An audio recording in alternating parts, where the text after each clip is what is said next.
তারা রসুলের হাদিস দিয়া রসুলের মাজার ভাঙতে যায়, তারা রসুলের হাদিসের দোহাই দিয়া রসুলের আওলাদের মাজার ভাঙে, তারা রসুলের হাদিসের দোহাই দিয়া তারা সবার সাহাবী কেরামের মাজার ভাঙে। কিন্তু আপনি যদি খেয়াল করেন দেখবেন ইমাম বুখারীর লিখিত বুখারী শরীফের হাদিস দিয়া, মুসলিম শরীফের হাদিসের দোহাই দিয়া, তিরমিজি শরীফের হাদিসের দোহাই দিয়া তারা মাজার ভাঙতে যায়। কিন্তু দেখবেন কয়েকশো কোটি টাকা খরচ করে ইমাম বুখারীর মাজার বাঁধানো আছে এখনও। আপনারা ইউটিউব গুগলে সার্চ দেন, লাইভ ভিডিও পাবেন ইমাম বুখারীর মাজার। আপনি ইমাম মুসলিমের মাজার তৈরি করা হয়েছে কয়েকশো কোটি টাকা খরচ করে, যান না দেখে আসেন।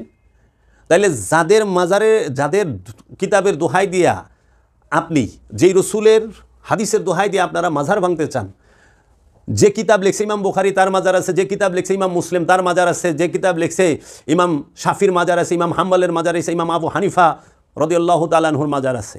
আল্লাহ রসুলের মাজার ভাঙতে যান, রসুলের হাদিস